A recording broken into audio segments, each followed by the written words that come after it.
Então, boa noite a todos, ou bom dia, ou boa manhã, para qual horário você estiver vendo. Aqui está se iniciando mais um encontro do nosso grupo de estudos do Centro Socialista Primavera dos Povos, núcleo de Ribeirão Preto. A gente vai dar continuidade à leitura do livro do Alisson Mascaro, chamado Crise e Golpe. Gostaria de agradecer todo mundo que está aqui virtualmente, presencialmente hoje. Nós temos um camarada que chegou novo, temos camaradas do próprio CS Ribeirão Preto aqui. É um prazer imenso também estar falando para quem estiver ouvindo a gente depois que a live já tiver rolado, através do nosso YouTube ou se estiver acompanhando pela Twitch. E também informo que aqueles que quiserem contribuir com a nossa causa, o nosso Pix vai estar aí na descrição. A gente vai colocar para quem quiser doar alguma quantia ou quiser fazer alguma contribuição. E aqueles que quiserem contatar a gente é só falar nas nossas redes sociais, ou no grupo do WhatsApp ou do Telegram. Eu vou estar com o PDF aqui aberto, eu vou compartilhar a tela. O Douglas nunca participou, então a gente faz assim, Douglas. Eu compartilho o PDF aqui na tela e a gente vai lendo. Uma pessoa lê, eu vou começar lendo, e a gente vai lendo juntos, assim. E aí a gente vai parando em cada tópico, depois que a gente termina um tópico, para discutir, jogar as ideias, assim, elaborar alguns pensamentos que a gente teve. E aí depois a gente volta à leitura. E aí, qualquer pessoa que se sentir confortável e quiser ler também, para revisar a leitura, é só falar aí que é só ler, porque a tela vai tá compartilhada para todo mundo ver. Então, eu vou compartilhar aqui. Espera aí.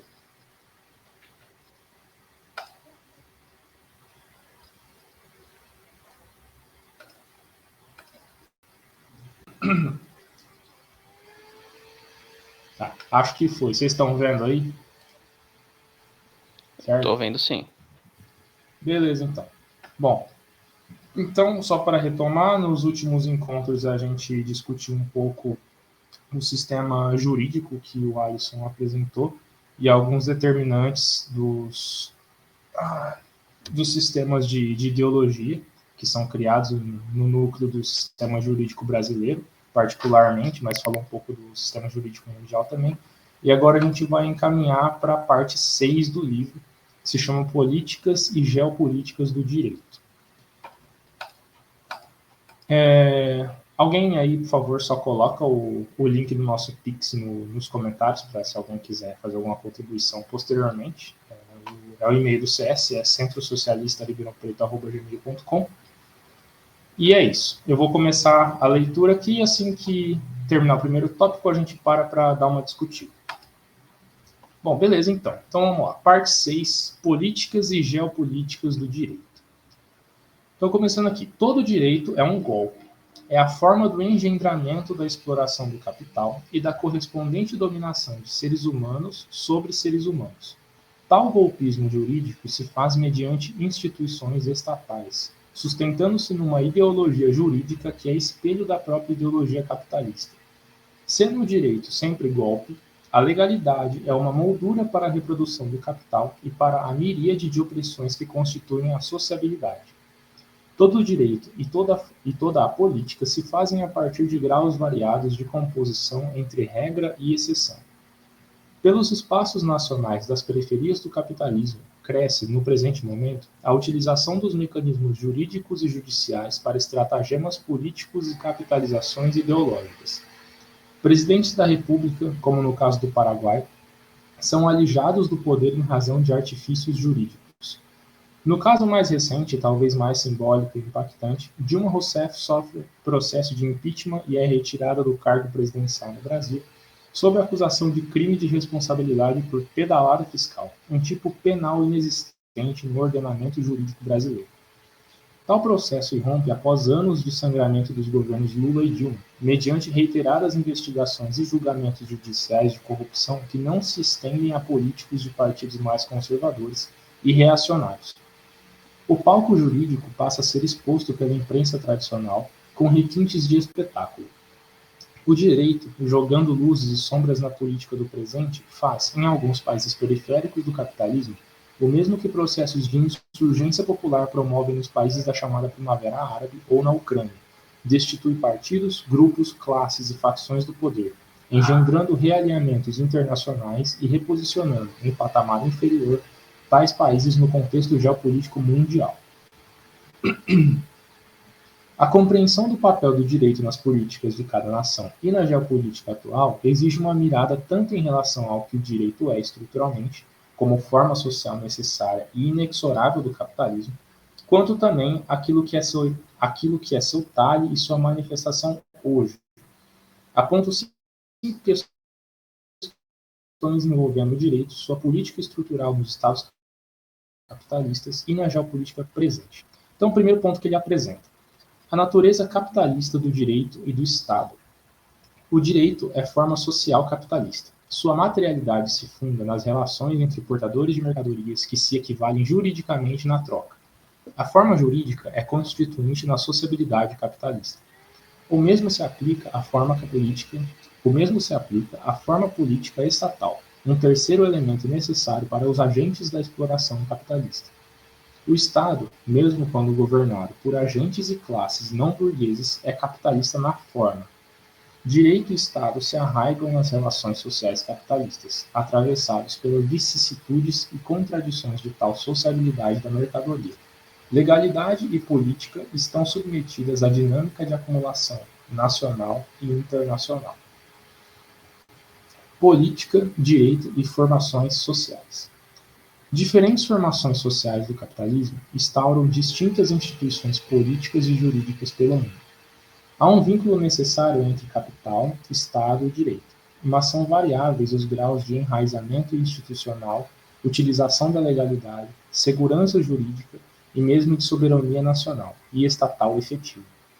Embora todos os Estados contemporâneos sejam juridicamente soberanos, sua autonomia está condicionada à força econômica. As condições institucionais da política e do direito dão balizas às constituições de cada formação social específica, mas, sobretudo, são estabelecidas pela dinâmica das determinações materiais e econômicas. Em países periféricos na economia capitalista mundial, como os da América Latina, as instituições nas quais eles se fundam política e juridicamente encontram-se menos assentadas. O horizonte principiológico e normativo que os guia tem limites e também contradições necessárias com a própria dinâmica do capital que os atravessa e os constitui. Nessas formações sociais, eventuais políticas de esquerda e juridicidades independentes enfrentam dificuldade de materialização. O terceiro ponto que ele traz são as injunções jurídico-políticas neoliberais. Sendo Estado e direito formas sociais do capital, a força e a estratégia das burguesias nacionais e sua relação com as classes locais e os capitais internacionais geram a coesão e o desenvolvimento institucional da política e do direito em cada país. Tal processo, no entanto, é plantado em contradições internas e internacionais. As lutas de classes e grupos e as disputas entre frações do capital fazem com que as instituições políticas e jurídicas sejam atravessadas por tensões, antagonismos e contradições. Por isso, Estado e direito devem ser pensados não como aparatos consolidados, neutros ou técnicos, mas como correias de transmissão de movimentações gerais da dinâmica social. Havendo descompasso entre forças econômicas e posições político-jurídicas, a resolução da reprodução social capitalista sempre se faz em detrimento do plano institucional. A América Latina sofre, no presente momento, uma rearticulação das classes burguesas e médias nacionais, sob sintonia do capital mundial, empunhando slogans do direito e reconstituindo movimentos conservadores e reacionários, que buscam contrastar com conquistas jurídicas e políticas públicas de caráter mais progressista e diminuídas. Trata-se de um momento aberto da luta de classes. O direito é uma arma privilegiada para tal injunção. Como não há força material em princípios jurídicos, nem em meras repetições ou sacralizações da legalidade, a exceção e o uso seletivo da legalidade, sustentados por vastos controles da informação por meio de comunicação de massa, passam a ser os instrumentos excelentes da luta de classes atual. O direito e a negação do direito se misturam para ações de golpe que possibilitem o rearranjo das classes capitalistas. Contra os horizontes de alguns dos estados latino-americanos do início do século XXI, mais soberanos em termos econômicos e inclinados a uma dosagem maior de inclusão social dentro do quadro capitalista, classes burguesas e médias da América Latina encontram-se em um rápido processo de submissão às estratégias do capital internacional. O reagrupamento de frações das burguesias nacionais se faz em torno de projetos e linhas de força patentemente neoliberais. Vou ler os últimos 2 pontos aqui, depois a gente para dar uma discutida. O quarto ponto que ele coloca é a ideologia jurídica e a ideologia dos juristas. Nas injunções das classes e frações do capital latino-americano contemporâneo, o direito tem servido como um instrumento privilegiado. A ideologia jurídica conduz golpes que não aceitam ser narrados como tais, e, ao mesmo tempo, tem sido a bandeira requerida por governos e movimentos sociais progressistas latino-americanos. Até mesmo aqueles depostos por golpe, como o caso do PT no Brasil, conclamam pelo respeito às leis e às instituições. A ideologia jurídica tem tal primazia porque integra a própria ideologia capitalista. Ser sujeito de direito, cidadão, contratar livremente entre iguais de maneira formal, respeitar as instituições, cumprir as normas e jungir-se à legalidade, tudo isso compõe o campo de condições pelo qual a subjetividade se estrutura na sociabilidade do capital. Por isso, da direita à esquerda, as posições políticas disputam a legalidade, mas não rompem com tal horizonte ideológico. No entanto, como a forma jurídica é espelho da formação... No entanto, como a forma jurídica é espelho da forma mercadoria, a ideologia jurídica só se presta à reprodução do capital, não à sua superação. Os juristas orientam-se pela mesma ideologia jurídica geral, mas portam discursos e formulações que modulam e exacerbam a relevância da juridicidade. Profissionais do direito pertencem à classe média, distinguindo-se então da população apenas no campo econômico, sem maior lastro intelectual que não seja aquele da técnica da dogmática jurídica. O ambiente de convivência dos juristas e dos agentes dos poderes judiciários é a classe média que partilha dos espaços do capital. Por isso, o interesse imediato da burguesia passa a ser o horizonte prático da ideologia dos juristas. No caso da América Latina, o recente alinhamento do capital gera também uma classe de juristas e de agentes dos poderes judiciários que capitaneiam uma injunção jurídica regressista. Com a recente integração tecnológica e de comportamento das classes médias mundiais, os juristas latino-americanos são formados em horizontes de pensamento estadunidenses e capitalistas. A common law, a segurança do capital e dos contratos e um moralismo legalista são louvados mundialmente. Nesse contexto, eventuais projetos nacionais contrastantes com a movimentação do capital mundial encontram nos juristas latino-americanos oponentes ativos. E o último ponto que ele traz é o direito, espetáculo e golpe. Na reprodução social contemporânea, midiática e baseada em informações massificadas e de rede, o direito assume um papel importante como espetáculo e como fortalecimento de posições ideológicas. As acusações constantes de ilegalidade, rompimento do republicanismo e corrupção dirigidas a governos de esquerda encontram cadeia de transmissão nos meios de comunicação de massa e nos aparatos judiciários de cada estado. Assim, formas contemporâneas de luta de classe e de afirmação ainda mais sobrepujante de interesses do capital se fazem à custa dos governos e do direito posto, mas investidas da aura de respeito às instituições. De Manuel Zelaya a Dilma Rousseff, passando pelo combate constante aos governos venezuelanos, entre outros exemplos, a combinação de poder judiciário e mídia substitui, no presente, o papel dos militares no passado. As vantagens de golpe e compressões do espaço político mediante espetáculos jurídico-midiáticos são inúmeras, a começar pela incapacidade de reação popular contra injunções que não são claramente de força armada.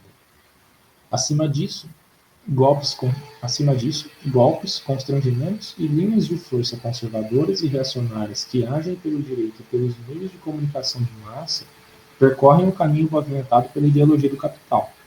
Seus trâmites se dão com a linguagem e o espaço que constitui a própria compreensão da subjetividade.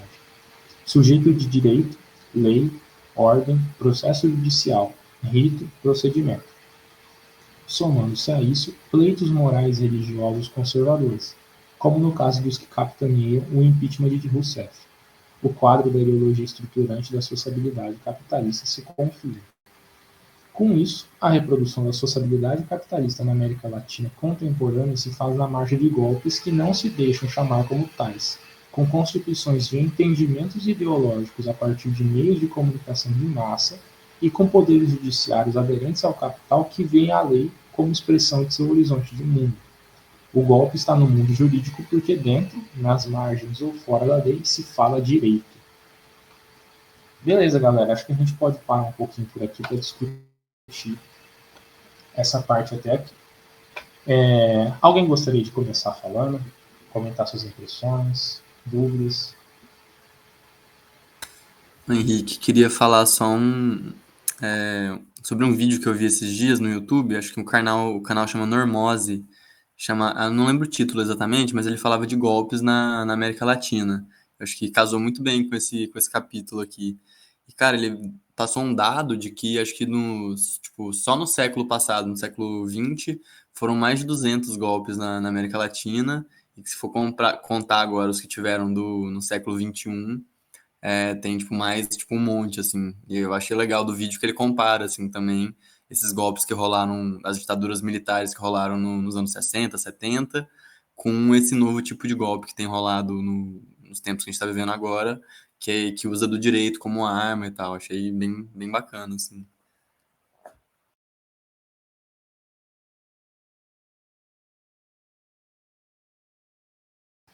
Eu acho que isso é muito importante, assim, porque a gente vive numa era em que as coisas não são mais tanto conquistadas pela força militarizada, assim. Quer dizer, ainda são muito, mas o nível de força dos dispositivos ideológicos, assim, é cada vez maior, assim, sabe? De maneira que hoje a gente tem uma população que se autocontrola somente pelas redes sociais e que também acaba legitimando quaisquer tipos de golpe, assim, justamente porque a ideologia é passada de uma maneira tão naturalizada, né, que as pessoas acabam vendo aquilo como uma verdade, uma coisa que faz completo sentido, né? E por que não fazer sentido, né? Já que a gente cresce desde criança alienado nessa prática de que qualquer coisa que fuja da lei é um crime, né? E ninguém quer ser criminoso, né? Nenhum de nós gostaria de ser um criminoso, porque a gente entende criminoso como uma pessoa que mata, que rouba, que estupra, que faz mal para as pessoas, etc e tal. Só que o verdadeiro crime, muitas vezes, na maioria delas, né, está embutido nessas ideologias jurídicas, né, que perpassam realmente opressões de classe, né, opressão de pobre, opressão de pessoas, de trabalho, e isso é realmente muito difícil de lidar.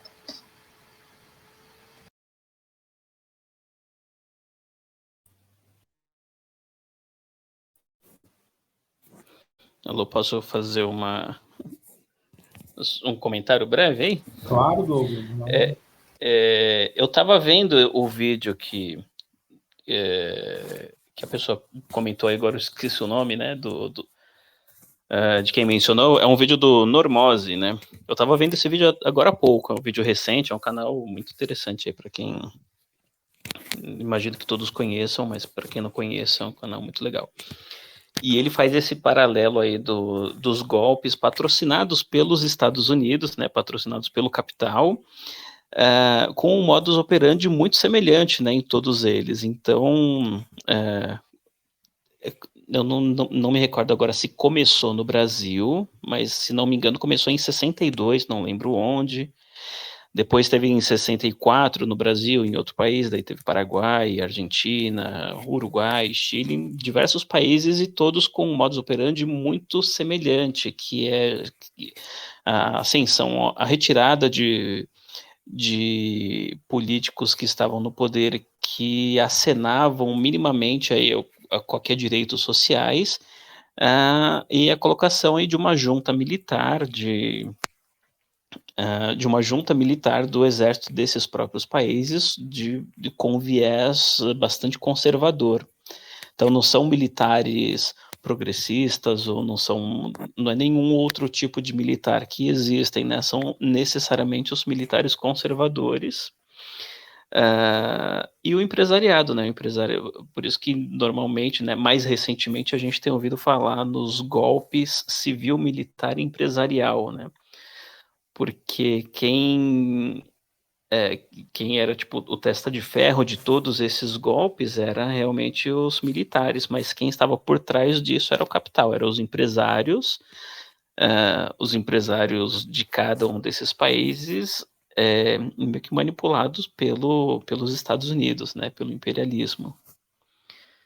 Então é muito bom. Eu não cheguei a terminar o vídeo, né, mas é coisa curta. Mas é muito bom pensar nessa. Uma coisa curiosa também, né, que o professor Alisson traz nas falas dele, é que, nas falas no livro, sabe, em todo o trabalho, é que, tal como a gente acaba sendo. Existem várias estruturas que estabelecem, né, o nosso modo de vida. Então, a gente vive uma sociedade que é estruturalmente racista, estruturalmente machista, estruturalmente cristã, e também estruturalmente alicerçada no Estado e no direito. E são coisas que a gente vai desconstruindo aí a duras penas, né? A gente aqui nesse grupo e em outros grupos, a gente está percebendo, estamos percebendo a água nesse aquário com a leitura desses textos do professor Alisson. Mas percebendo também que existem outros modos de organização possíveis, né? Então, este é um dos modos impostos, sabe? Essa coisa de defender o direito e a organização do Estado, como se isso não fosse uma coisa, como se isso fosse neutro, sabe? É um óbvio muito grande que a gente está se deparando agora e extasiados, né? Falando, caramba, como era óbvio que o Estado está a serviço do capital e a gente não percebia antes, né? E, bom, essa aí é a minha, minha vírgula aí para vocês, por enquanto.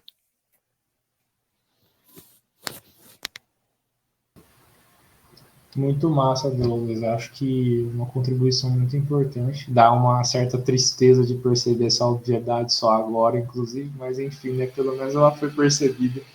E isso que você falou a respeito dos empresários é uma coisa muito importante, porque a gente viu acontecer recentemente até do vazamento de mensagens lá dos empresários bolsonaristas. Acho que dono da Multiplan ou alguém falou que em determinadas ditaduras a classe empresarial não é afetada, então eles não precisariam ficar preocupados com nada, porque os negócios continuam a ser feitos e a gente vê realmente que a classe burguesa não se importa com nada que possa acontecer de golpes políticos, assim, porque não vai afetar em nada os seus interesses, né? Não apenas não afeta, como eles são os artífices, né, desses golpes e dessas ditaduras. Então, não os afeta porque eles estão dando golpe. Assim, não com a testa de ferro do Exército em 64, do Eduardo Cunha em 2016, do Sérgio Moro, sabe? Mas por trás aí das cortinas.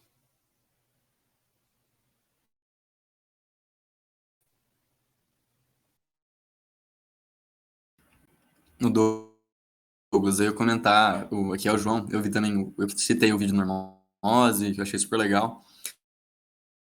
E ia comentar um negócio que você falou, que eu achei bem legal também. Você falou como que tem semelhanças, né, nos golpes que rolaram nos anos 60, tipo, foram esse padrãozinho de golpe com os militares conservadores, com o empresariado e tal. E eu acho que eles apontam no vídeo também, acho que semelhanças que rolaram nos golpes mais recentes, né, que rolou na Bolívia, que rolou no Brasil, que rolou Sim. no Equador.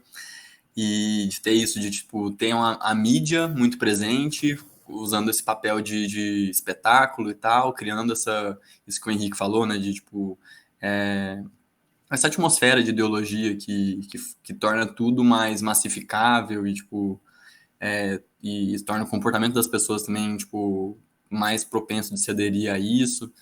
E eu achei muito legal, tipo, eu acho que isso de ter uma certa padronização, de repetir certas características em países diferentes, é algo, tipo, muito... Acho que tem como fazer uma relação, assim, da maneira como os capitalistas também, galera que tem empresas transnacionais e tal, faz a gestão dessa empresa em continentes ou em países diferentes, né? É um negócio que, cara, o cara tem, sei lá, a Coca-Cola tem um produto que, querendo ou não, é padronizado para o mundo inteiro. Então, tipo, a maneira como a galera padroniza a mercadoria acabou sendo também a maneira como as pessoas padronizam golpes, né? Tipo, uma coisa que muito louca, assim, um produto pasteurizado e com a função definida ali. E para exportação, né? Eles falaram, a gente Sim. precisa dar golpe e a gente precisa impedir o avanço de direitos sociais para medo do comunismo e tudo mais, né? Vamos montar aqui um plano para que a gente tome o poder nesse país. Deu certo? Repete em todos os outros. Realmente foi repetido à risca em todos os outros.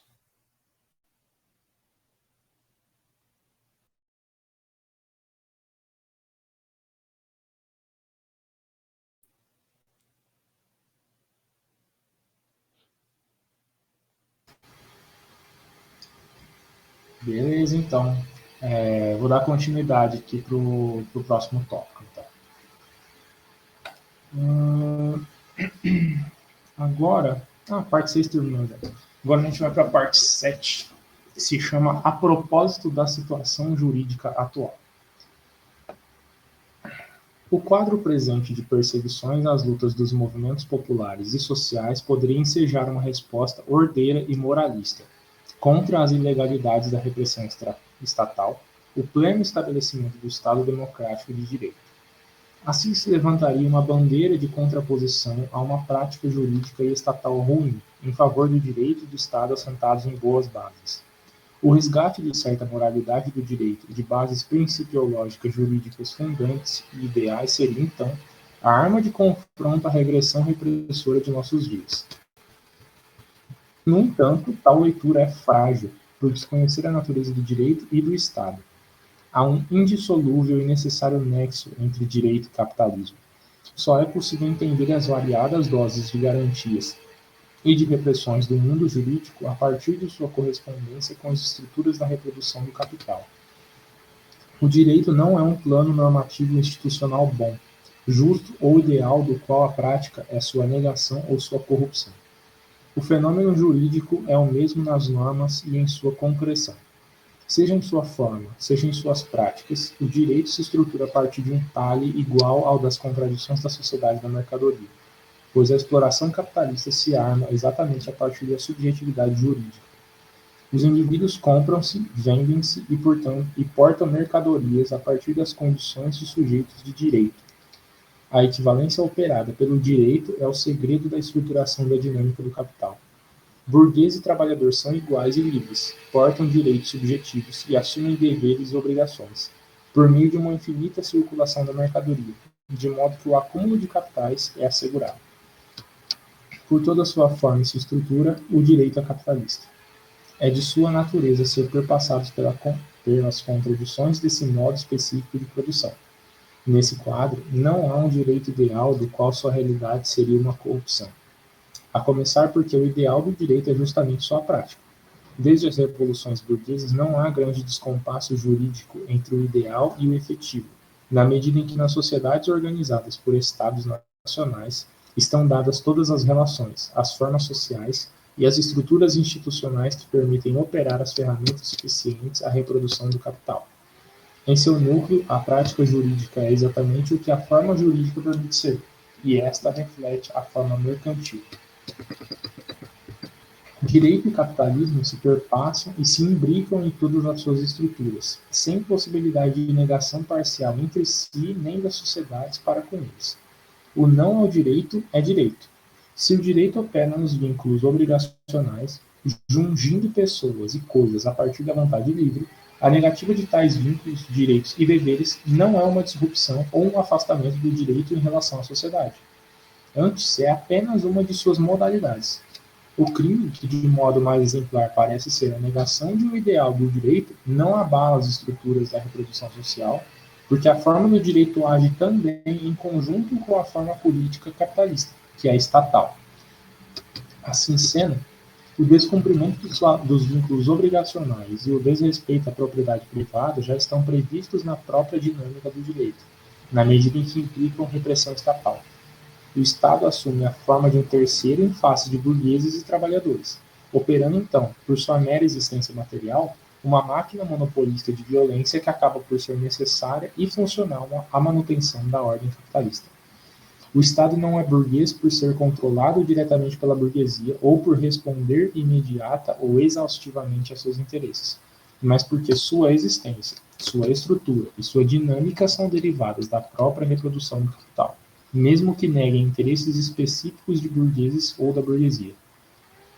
O Estado, se não é diretamente ou por meio de seus agentes, o comitê gestor da classe capitalista é uma forma social do capital.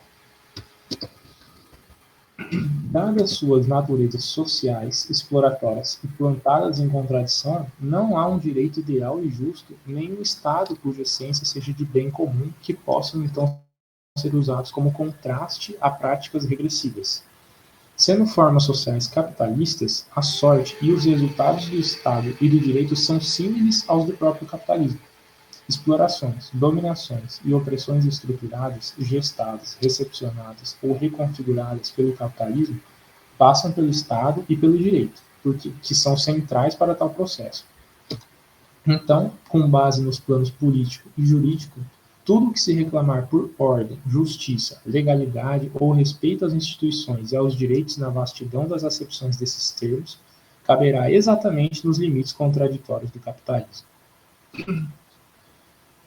Bom, eu acho que essa parte aqui falou bem o que a gente tinha acabado de discutir, principalmente aquilo que o Douglas trouxe sobre o direito ser uma coisa tão imbricada na nossa vida que já está tão naturalizado. Vou passar para o próximo tópico aqui, a gente discute depois dele. O próximo tópico é a prática do direito e ideologia. As mercadorias não se trocam sozinhas no mercado. A reprodução capitalista é feita por meio de relações sociais, e estas tecidas por seres humanos. O mesmo ocorre no campo jurídico. Há normas e instituições do direito, mas elas só se concretizam por meio de práticas de seus operadores. Em decorrência da leitura juspositivista do mundo, são raros os que conseguem observar que, no fenômeno jurídico, prepondera a aplicação. De modo geral, as avaliações a respeito do direito dissociam o campo das normas e das instituições daquele de seus agentes, fazendo tal disjunção, que opera com os pares ideal/real, ou aparência-realidade, ou teoria e prática, dada a dificuldade de empreender a crítica estrutural à sociedade. Quase sempre os clamores em face da exasperação causada pelo direito se voltam contra seus agentes, mais que contra as próprias instituições. Há um impulso geral de crítica ao direito que tem por horizonte denunciar ou querer mudar aqueles que operam as engrenagens jurídicas e as instituições políticas. Comparada à denúncia do burguês, a crítica ao jurista e ao político é mais fácil. Isso porque, no plano do Estado e do direito, seus agentes não estão naturalmente investidos no cargo. Dependentes de concursos, nomeações ou eleições, aurem sua competência de cargos cujo poder está previamente normatizado, e então um eventual abuso de seus atos é mais facilmente contestado. Ao contrário do poder econômico, cujos agentes estão escondidos em seus escritórios, bancos, indústrias, comércios ou lares, e cuja riqueza se legitima com o trabalho e a herança, os operadores do direito e da política se organizam a partir do mundo localizável das instituições jurídicas estatais. É o Estado que investe policiais, delegados, promotores ou juízes de poderes e competências. Os campos político e jurídico acabam por ser o alvo primeiro e, na curta crítica, também quase sempre o final, da insurgência e do combate dos movimentos progressistas, restando oculto de seu horizonte o núcleo econômico burguês. Se nesse diapasão de crítica ou de luta social fica à sombra, no plano imediato, o poder do capital, ficam também olvidadas no plano imediato do direito do Estado, suas próprias instituições. A crítica ao direito termina por ser, quase sempre, a crítica ao jurista, bem como a crítica à política acaba por ser ao político. E a denúncia contra os agentes do Estado e do direito em geral se baseia no descompasso entre o ordenamento normativo e prático. Se as normas jurídicas garantem direitos subjetivos, possibilidades de ação, liberdades, fornecendo até instrumentos processuais judiciais para seu respaldo, então, dadas tais boas instituições e previsões normativas, o que ocorreria seria um descompasso localizado na concretude do direito. Assim, postulando-se o problema jurídico da repressão às lutas populares, desconhece-se, na verdade, a natureza da própria aplicação do direito. As normas jurídicas não falam nem existem por si só. Seu sentido é relacional. É na operação jurídica concreta e cotidiana que ele se constitui e se afirma. Não há um sentido normativo eminente ou dado em si mesmo, do qual a prática jurídica seria uma distorção. O sentido da norma jurídica é aquele constituído por sua prática. Se, por absurdo, os órgãos estatais brasileiros passarem a não reconhecer a possibilidade de que direitos e garantias fundamentais da Constituição, como habeas corpus, sejam remédios jurídicos utilizados por lutadores de movimentos sociais, e se um corpo médio de pensamento jurídico, seja ele gestado pelos doutrinadores de direito, seja pelos comentários na imprensa, partilhar do mesmo entendimento, pode-se dizer, então, direto e objetivamente, que o direito do Brasil não reconhece o habeas corpus a determinadas categorias de cidadãos em função de seus atos políticos, ainda que a leitura textual da Constituição revele o contrário. Anselmo já compreendia que a interpretação do direito não é aquela que um virtual leitor possa extrair do texto normativo, e sim a realizada pelos agentes competentes para tanto. De tal modo, o direito, em sua concreção, é uma ação de poder. A forma jurídica provém de outras formas sociais necessárias, e a partir dessa base, seus demais contornos só são o que a prática jurídica entende que o seja. A maioria dos juristas e mesmo do senso comum sobre o direito está habituada a ler sua natureza a partir da norma, e não da prática. Em decorrência disso, aventa-se um sempre eterno moralismo relacionado ao descompasso entre letra normativa e efetividade. Para além de tal idealismo normativo, é preciso desvendar o direito a partir de sua materialidade, de seus mecanismos de compreensão, decisão e aplicação. A prática do jurista é constituída por seu horizonte de mundo, que pode ser entendido tanto como o conjunto das opções de valores ou inclinações subjetivas, quanto como um quadro das estruturas gerais que formam os sujeitos.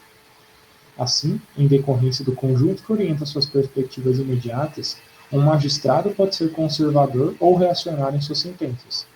Um policial violento pode avançar mais desbragadamente no uso da força que outro, cuja índole mais contida faz com que reflita e enxergue no indivíduo sob sua arma um cidadão. Esse campo é o da moralidade imediata e individual, que explicaria os pendores e as inclinações de cada operador do direito do Estado. Tal leitura, ainda que busque se arraigar na prática, é insuficiente e incompleta. A ideologia se estabelece no jurista e no agente estatal, não no nível das possibilidades voluntárias ou conscientes. Estas existem, é claro, mas o fundamental da ideologia age na própria constituição estrutural da subjetividade. Nesse campo, que é o inconsciente, formam-se os arcabouços necessários à armação geral do entendimento do mundo e das práticas do jurista. Aquele que age como policial assim o faz porque se reconhece como operador do Estado, porque porta uma arma, porque é investido num cargo ao qual faz jus por saber ter granjeado méritos em concurso, porque é da ordem, cumpridor dos deveres perante as instituições e respeitador dos ideais maiores da sociedade. Além disso, ele reconhece sua condição de homem, religioso, filho de Deus, corajoso, destemido, de boa sorte, etc. Para que ele se entenda como policial, não lhe basta apenas saber as competências e os mundos que lhe foram investidos pelo Estado e pelo direito. Ele só é policial no quadro de todo esse complexo, cujas formas constitutivas escapam do controle de sua individualidade. Ser policial ou agente do direito e do Estado é se entender ideologicamente como tal. Assim, sendo policial, projeta seu comportamento a partir daquele geral de sua incorporação. Seu destemor é a virtude que julga ser esperada pelos demais, de dentro e de fora de sua instituição. Ser homem lhe dá poderes e fardos específicos. Ser filho de Deus lhe dá acesso a forças e a negociações psíquicas especiais com que julga ser o alto, inclusive pela sorte de sempre matar e não ser morto até aquele momento.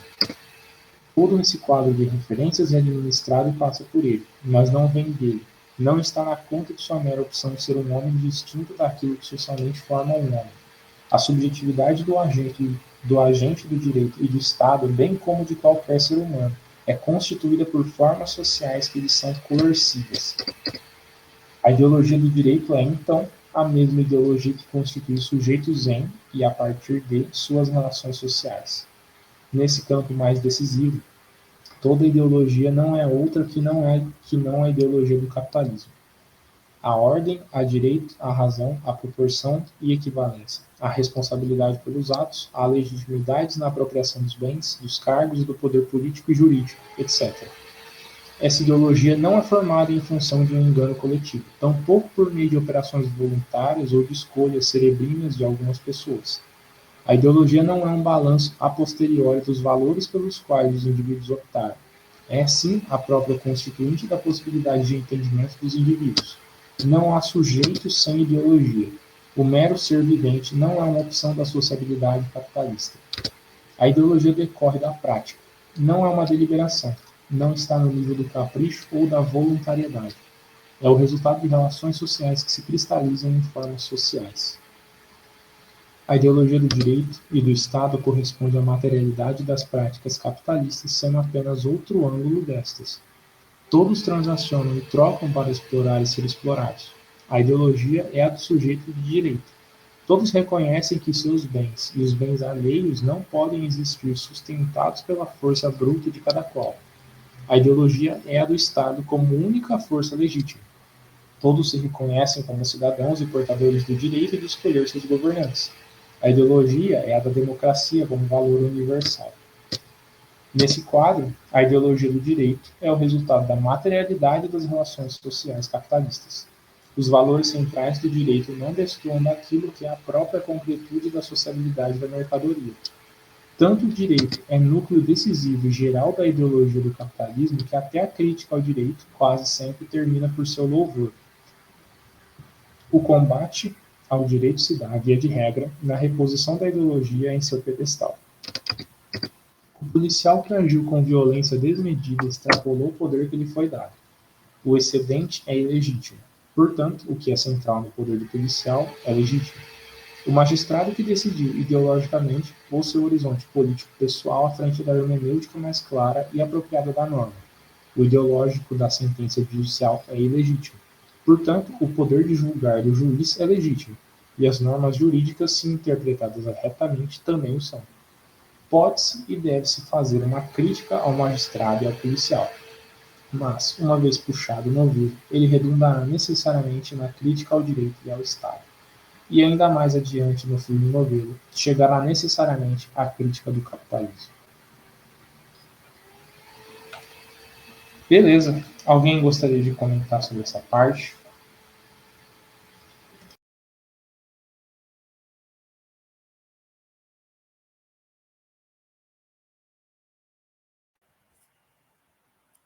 Eu acho que essa parte foi meio, não sei, me trouxe uma referência meio Matrix, assim, sabe? Tipo, falando sobre, sei lá, essa parte de ideologia, como são essas dinâmicas de criação da ideologia, que não é algo voluntário e aleatório, e sim uma coisa que tem a ver com a dinâmica do próprio capitalismo, né? Acho que, cara, realmente, assim, é muito doido a gente viver numa sociedade que tem toda essa obviedade pela frente, né, como o Douglas falou anteriormente, e não questiona isso, né? Fico pensando para você que é estudante de psicologia, que está mais ligado com esses estudos que tem a ver com o inconsciente,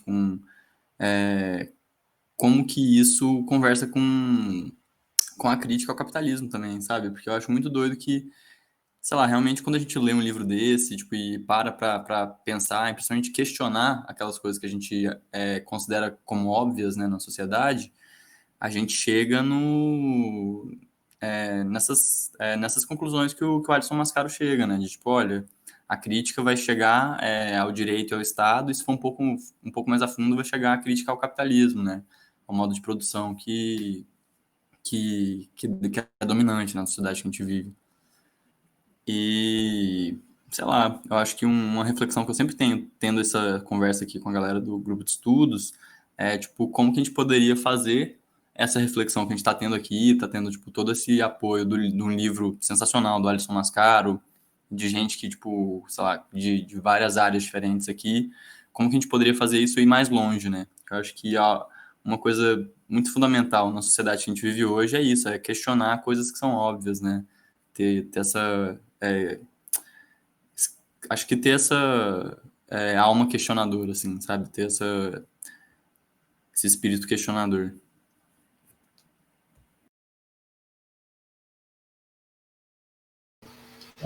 Você tocou aí num ponto interessante. Eu sou graduando em psicologia, acho que o Douglas não estava sabendo ainda, e eu vejo isso muito naquilo que eu estudo, tenho muito contato com psicanálise e tal, e lendo essa parte me remeteu muito às coisas que eu já vi, que eu vejo na clínica frequentemente, e que se resumem a uma frase que o Alisson aqui que escreveu com maestria, que é: não existe sujeito sem ideologia, né? Isso tudo para falar que a partir do momento que se é sujeito, né, não que se é pessoa, mas que se é sujeito de uma cultura, né, que está imerso num sistema simbólico que se reproduz por si mesmo, independentemente das pessoas ou não, e o qual a gente reproduz, do qual a gente é porta-voz, muitas vezes, na maioria das vezes sem saber, a partir do momento que a gente é sujeito, está imerso numa linguagem, a gente é limitado. Né? E ponto, é isso. Psicanálise chama isso de castração. Né? É um termo meio feio e tal, mas a gente usa até hoje. E tem esse peso, esse teor pesado justamente porque realmente é um impedimento da condição humana, né?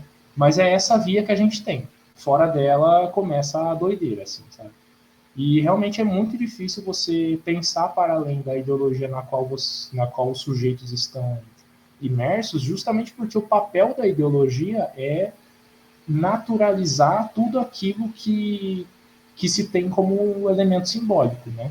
Deixar todo o sistema cultural uma coisa sempre materializada e tão sedimentada que o sujeito toma aquilo como sendo a verdade. Né? Não uma verdade que poderia libertar, mas uma verdade que está ali, que nunca vai mudar e que a história foi sempre essa, e etc. E tal, né? E isso é muito complicado. Só que eu vejo que o máximo que dá para fazer e que é a única opção viável é justamente entrar numa outra ideologia, né? Porque a gente ainda vai continuar sendo um ser de linguagem, né? Portanto, vai entrar em outra ideologia, mas em uma ideologia que coloque como sendo natural a crítica, né? E não como sendo natural o fato. Eu acho que, respondendo a sua pergunta, como que a gente faz para isso chegar longe, é entrando num sistema, numa linguagem que aquilo que seja naturalizado seja realmente a desnaturalização. Acho que é o melhor que nós, na nossa condição humana, conseguiríamos fazer. Né? E Lennon me lembrou um negócio também muito importante, que é a importância dos processos coletivos. Né? Atualmente, muitas das coisas na nossa sociedade a gente faz individualmente e são estimuladas a ser feitas individualmente, assim, de maneira que a gente vem perdendo cada vez mais os processos coletivos, né? E não tem como fazer uma revolução se não for coletivamente. Né? O processo revolucionário, ele é coletivo, porque o processo cultural ele é coletivo. Né? Quando você tem um bando de sujeito totalmente fragmentado, individualizado e totalmente alienado, as pessoas ficam doentes, muito doentes. E isso realmente desmobiliza qualquer tipo de movimento.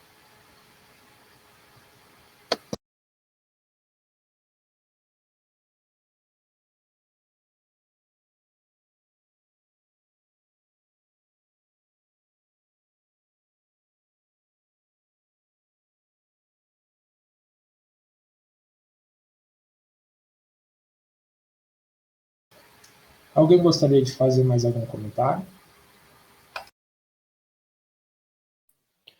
Eu só queria fazer um comentário assim bem breve em relação a um trecho aqui do que você leu. É uma coisa assim curiosa, né? Que boa parte dos liberais,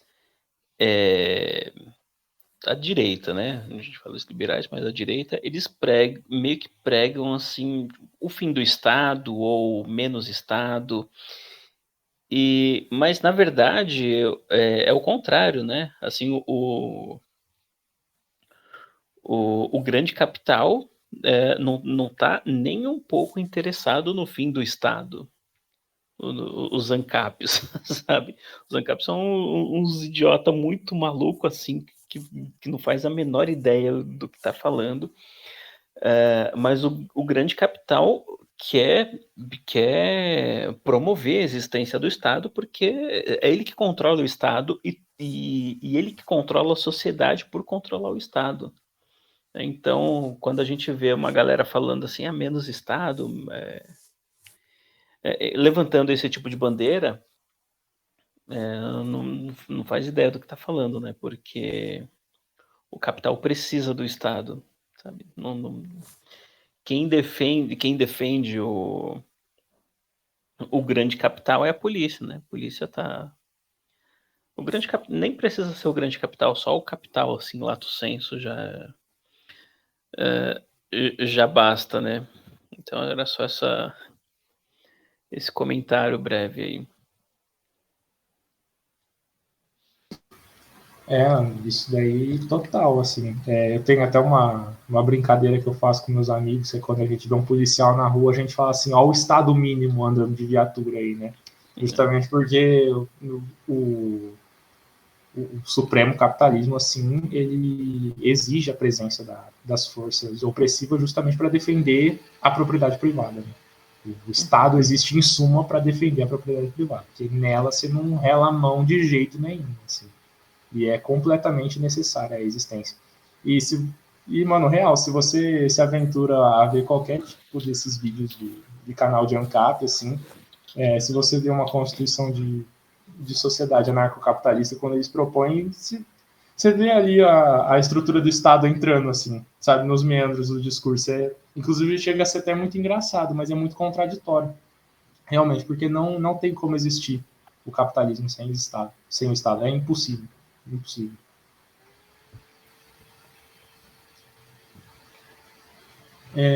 Bom, eu vou dar seguimento aqui para a leitura do próximo tópico. Antes, alguém gostaria de continuar lendo? Eu posso continuar, caso queiram. Beleza, então. Você enxerga bem do seu celular aí? Então, eu tô com o PDF aberto aqui também, que tá mais fácil de ler o PDF aberto do que a reprodução do Jitsi. Beleza, mano. Então, pode continuar lendo aí da parte que a gente parou, então, por favor. A propósito do atual, é isso? Isso, é isso aí mesmo.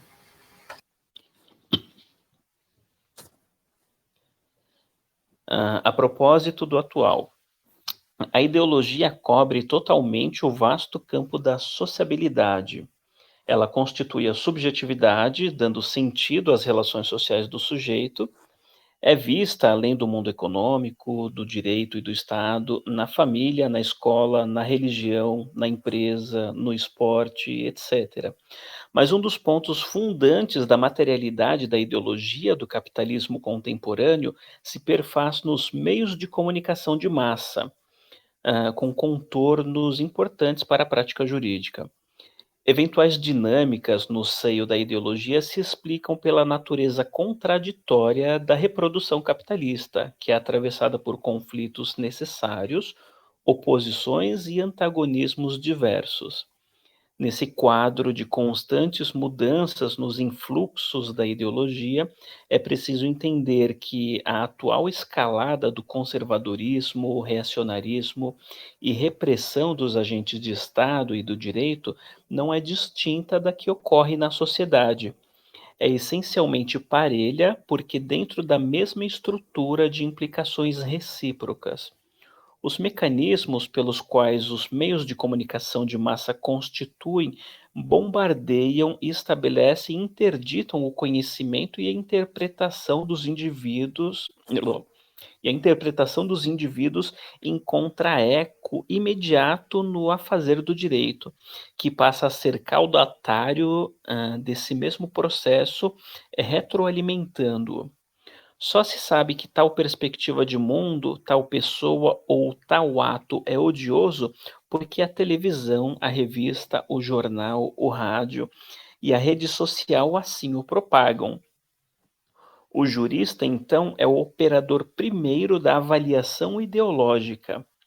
É mais um receptáculo perpassado por um maquinário de constituição de avaliações que se impõem como inexoráveis socialmente. O horizonte geral do agir jurídico é pautado pela mídia. Peculiarmente acaba por dar à própria mídia a verdade que esta gestou, agora com a chancela da decisão do direito. A atual investida repressora do direito está no mesmo nível, em termos quantitativos, na sociedade brasileira e mundial. O direito não tem um corpo intelectual, valorativo e material suficiente para servir de contraposto às vagas ideológicas gestadas na dinâmica social geral.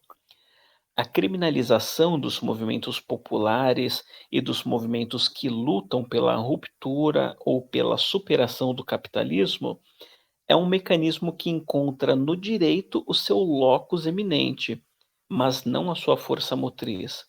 A mídia cria a caça para o direito se reconhecer como caçador. É remanescente, ao cabo de tudo isso, a própria dominação do capital. As mesmas linhas de força do capital alimentam e direcionam tanto o direito quanto os meios de comunicação de massa, sendo que estes ainda se implicam de forma recíproca.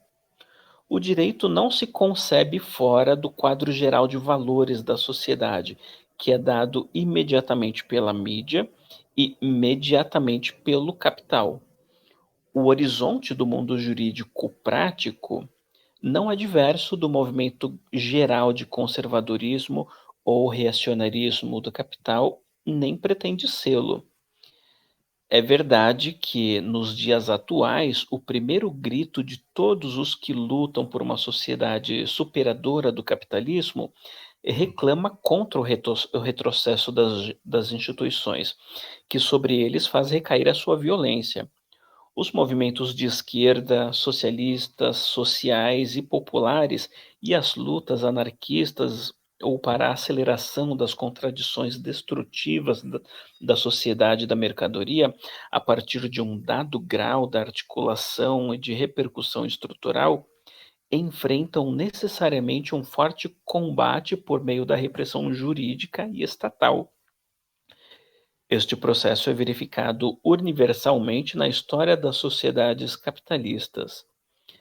A criminalização dos movimentos sociais representa um passo quase inexorável da reação empreendida pelas classes burguesas, pelos meios de comunicação que as sustentam e pelas instituições jurídicas e estatais.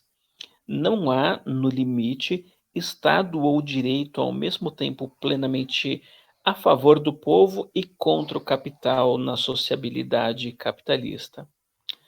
Ao ganhar materialidade e maior envergadura, a luta dos grupos dominados, sobretudo de classes exploradas, só ia enfrentar reação aberta. No caso brasileiro, tais contradições mal começam a aflorar, mas já são bastante reveladoras. Elas devem servir de base para construir novos patamares de luta, enfrentando os poderes imediatos da repressão como forma de poder qualificar passos mais estruturantes. Se é preciso combater o aumento da criminalização dos movimentos populares e anticapitalistas, isso se faz estancando a base ideológica de tal escalada, que reside em bombardeios de militância informativas, conservadoras e reacionárias por parte dos meios de comunicação de massa. É fundamental construir aparelhos ideológicos suficientes para a batalha das ideias. Sem seus próprios meios sólidos de comunicação de massa, as lutas progressistas não aglutinam o povo e, portanto, estão fadadas a um baixo alcance ou ao fracasso. Para que haja juristas e agentes políticos orientados de maneira progressista, é preciso que o maquinário da produção imediata da ideologia leve a tanto. Então, a luta ideológica progressista, que no Brasil não existe, nunca chegou a ser uma política estatal tentada, é a única possibilidade de garantir que os fatos da luta não sejam sempre narrados como os fatos segundo a mídia ou os mercados. Qualquer tentativa progressista, politicamente de esquerda no Brasil, que não desarme rapidamente o bloqueio da razão cínica, escandalizante, conservadora ou reacionária presente, não permitirá o mínimo avanço ideológico necessário para iluminar. Então, a própria natureza do direito e do Estado na sociabilidade capitalista. Na base das lutas de classe, há o fato de que essas agem no campo das instituições que são derivadas da forma da sociabilidade capitalista.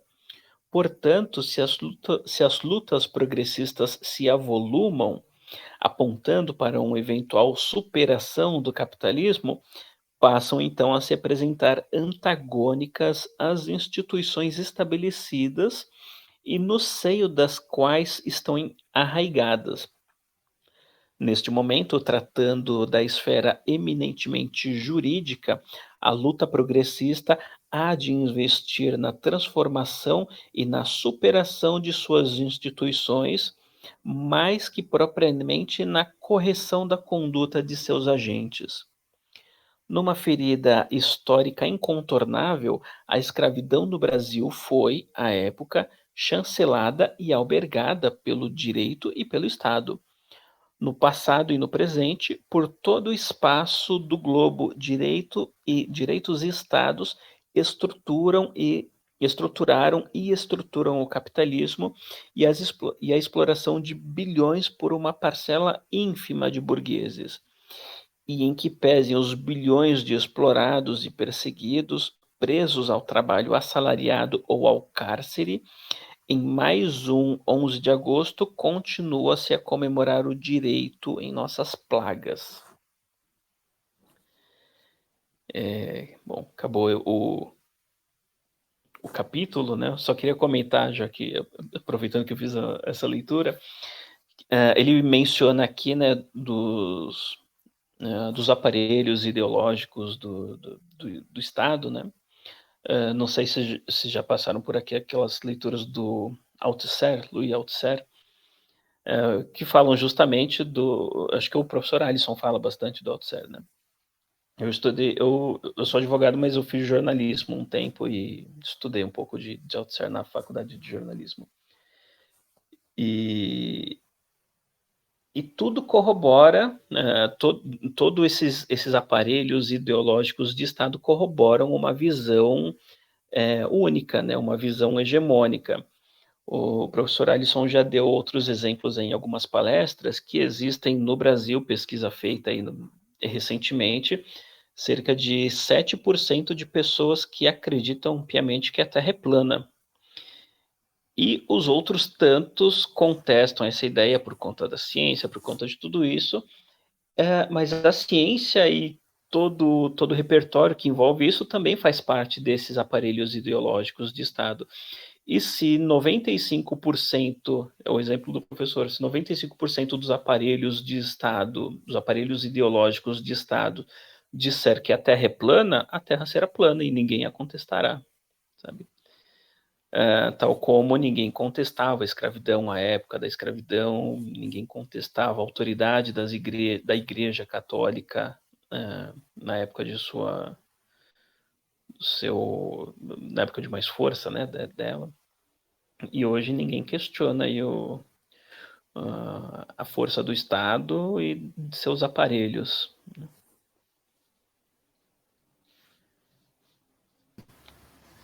Isso que você falou é muito importante, né? Eu até estava ouvindo um podcast esses dias falando sobre como a Igreja Católica autorizava e estimulava a escravidão, né? Ganhou muito dinheiro com isso e justificava isso como uma expansão da fé católica na época e era tido como uma normalidade, assim, uma coisa supernatural. E isso que ele falou sobre os mecanismos de ideológicos digitais, né, atualmente, está sendo um cenário bastante frequente nas discussões de influenciadores digitais comunistas, assim. Eu tenho bastante contato, porque vejo, consumo muito YouTube atualmente. Às vezes eu me arrependo por isso, mas tem uns conteúdos bem legais, assim. E tem um cara que eu acho muito da hora, que é o Ian, que ele fala assim, alguns camaradas meus não consideram que ser influenciador comunista seja um trabalho de base. Eu considero. Nossa, sem dúvida. E sem dúvida, né, mano? Eu concordo total com ele também. O trabalho no YouTube, na Twitch, nesses aspectos, se assemelha aos panfletos, né, na época aos jornais comunistas, aos jornais de propagação da ideologia, né? Então, o meio que a gente tem hoje é a Twitch, é o YouTube, são os podcasts. Há 100 anos atrás eram os jornaizinhos, eram os panfletos na frente da fábrica. Era um manifesto comunista. Sim, total. Fala aí, Ana. Não, eu só ia fazer um adendo, gente. Eu tô ouvindo, mas tô trabalhando junto aqui. Para falar dessa questão do trabalho de base. Na verdade, eu acho que tem uma confusão sobre trabalho de base e essa questão da panfletagem, enfim, isso daí é agitação e propaganda, né, dentro do trabalho do comunismo. O trabalho de base, ele implica, eu pelo menos considero, diante das coisas que eu estudei, assim, que o trabalho do youtuber hoje, desses influenciadores digitais, ele é voltado para agitação e propagandas. É assim, é para chamar as pessoas para a realização, para se juntarem à militância e para estarem fazendo trabalho de base. O trabalho de base ele implica necessariamente num trabalho territorial, de você estar em contato com as pessoas e na luta mesmo, assim. Eu entendo mais por esse lado, assim, que é um trabalho de agitação e propaganda.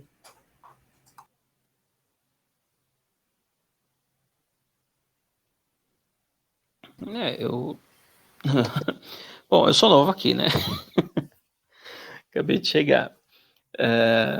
De certa forma, eu concordo também com a Ana, mas acredito que esse trabalho de base ele pode ser entendido de uma maneira mais ampla. Existe, sim, esse trabalho de base que é uma militância mais ativa, mas imagino que dentro dessa militância existe o papel de chamar mais militantes, e acho que chamar mais militantes é o papel que o Ian está fazendo, que o Gustavo, que o João Carvalho e afins. Agitação e propaganda.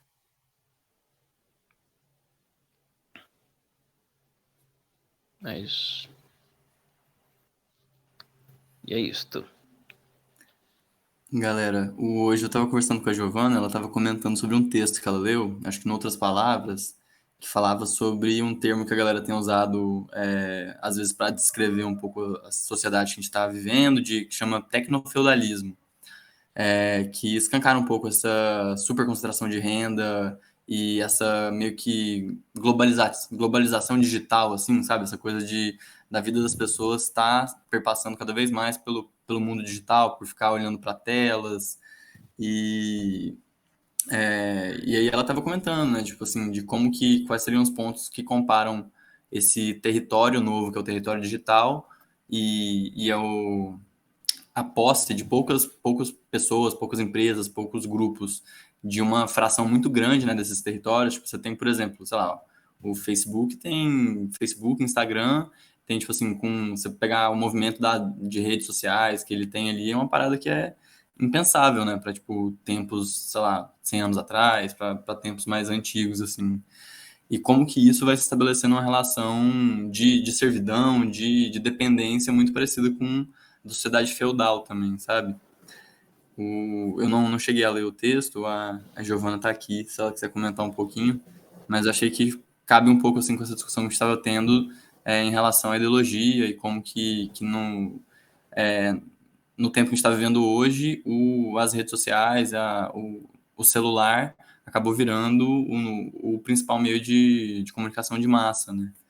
Então, acho que isso é uma coisa muito doida, assim, que tem muito a ver com como tá rolando a reprodução do capital no tempo que a gente está vivendo também, como que é um pouco essa dinâmica de acumulação, né, de renda e de como que isso permite que tenha um território gigante, assim como, sei lá, uma rede social que seja dominada por uma única empresa. E eu acho que, assim, quando a gente fala, sei lá, vocês estavam falando sobre o Ian, sobre o papel de agitação e propaganda nas redes, no meio digital, assim, sei lá, concordo com o que a Carol falou sobre, tipo, o trabalho de base ter uma atuação sobre um território, mas acho que talvez a gente esteja vendo também desdobrar um novo tipo de território que vai fazer parte da sociedade a partir de agora, sabe? Esse território digital mesmo.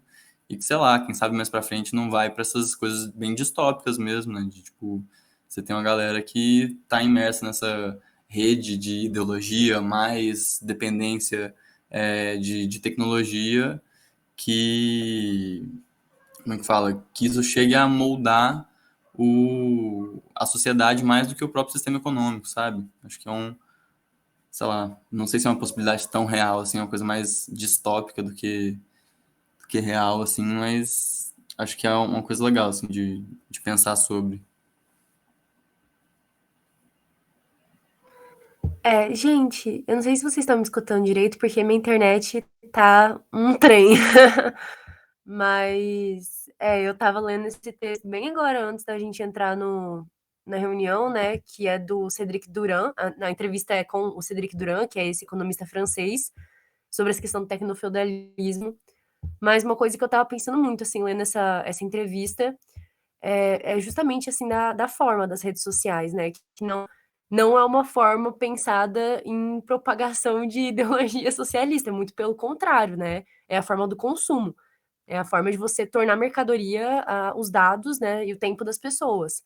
Então, acho que uma coisa também a ser pensada, talvez, nisso de ocupar esses territórios digitais, é ocupar a crítica da forma de redes sociais também, porque é uma forma que boicota também, justamente esses youtubers que tentam contestar o capitalismo e tudo mais. Então, acho que que nem o Nick também tinha falado, assim, da ideologia ser a ideologia de uma crítica também.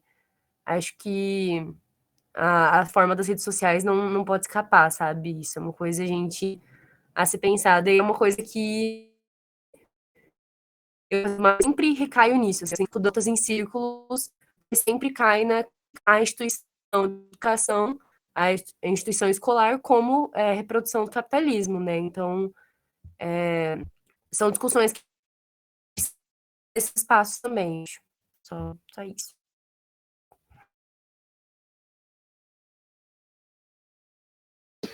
Eu acho muito importante, sim. É isso que a Ana Carolina falou, principalmente, porque agora eu tô bastante reflexivo a respeito disso, né? Se esse trabalho que a gente vem fazendo, que a gente vê as pessoas fazendo nas redes sociais, se enquadra como um trabalho de base, o que em si o trabalho de base, se ele vai se modificar ao longo do tempo. Eu estou bastante reflexivo e não vou ter um posicionamento para isso agora, no momento, assim. Só que a respeito desse negócio do tecnofeudalismo, eu acho que faz bastante sentido, porque se a gente analisa os grandes conglomerados donos dos meios de comunicação, a gente vê aí que pertencem a 2 ou 3 empresas. As principais redes sociais que a gente utiliza hoje são tudo da Meta, né, que é o novo conjunto de redes acho que é o Zuckerberg que comanda e tal. E são tudo do mesmo grupo, né, que abrange a maior parte da comunicação, assim como, sei lá, a Globo, há 10 anos atrás, abrangia toda a comunicação do país. 10 anos não, um pouquinho mais, porque a gente já está em 2022. Mas sempre pertenceu à mesma classe de pessoas, é um grupo muito específico de pessoas, né?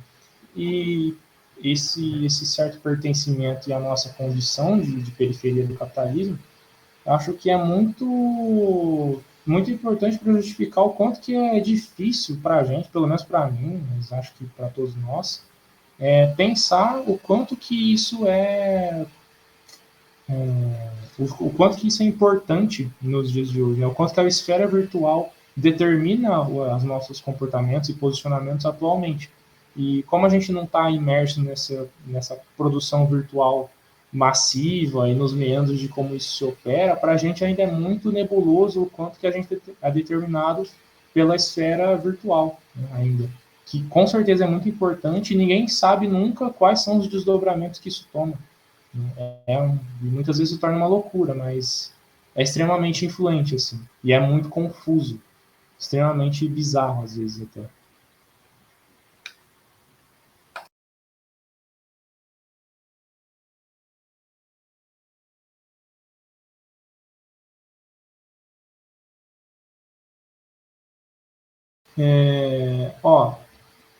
No próximo tópico, quer dizer, o próximo capítulo, ele começa com vários tópicos seguintes para poder explicar uma coisa só. Então, vai ser, num tópico só, vai ser meio grande. E como a gente está se aproximando das 8h30, eu sugiro da gente encerrar por aqui, porque senão a gente estouraria o horário, não daria tempo de discutir completamente. Então, eu vou interromper o compartilhamento aqui.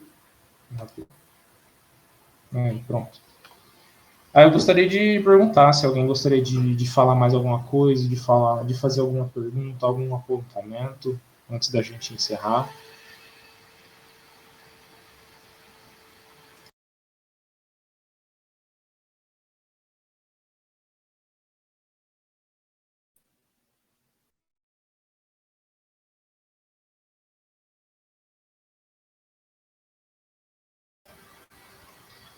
Bom, beleza, então. Fala aí, Douglas, você abriu o microfone, você quer falar? Na verdade não, né? Mas já que estou falando só para me situar, esses encontros eles ocorrem a cada 15 dias? Isso mesmo. Então é isso aí.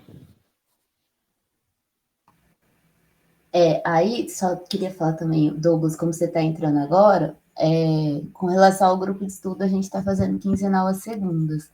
Mas a gente, que você é de São Paulo, mas se você quiser algum dia participar de alguma reunião nossa, às vezes a gente faz online. Aí fica à vontade também, porque a gente se apresenta, enfim, a gente pode trocar uma ideia também sobre outras questões e falar um pouco também sobre o centro lá de São Paulo, enfim. Uhum.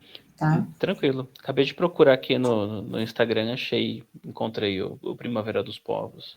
Ah, legal. Acho que dá para tirar a fotinha, né? Vamos tirar a foto aí, então. Bom, só vou, para a gente encerrar a transmissão, então, gostaria de agradecer a todo mundo que compareceu aí, que colou, fez as reflexões e tal, se leu com a gente. Espero que vocês tenham gostado. E para aqueles que forem ver nas redes sociais, quer dizer, verem nas redes de transmissão, acompanhe a gente nas redes sociais, é @CS Ribeirão Preto. Quem quiser fazer uma contribuição, doe pelo Pix. E quem quiser tirar dúvidas e saber mais sobre o nosso grupo, é só chegar, mandar a mensagem no DM do Instagram ou chamar no WhatsApp. Diego, pode interromper aí a transmissão, então.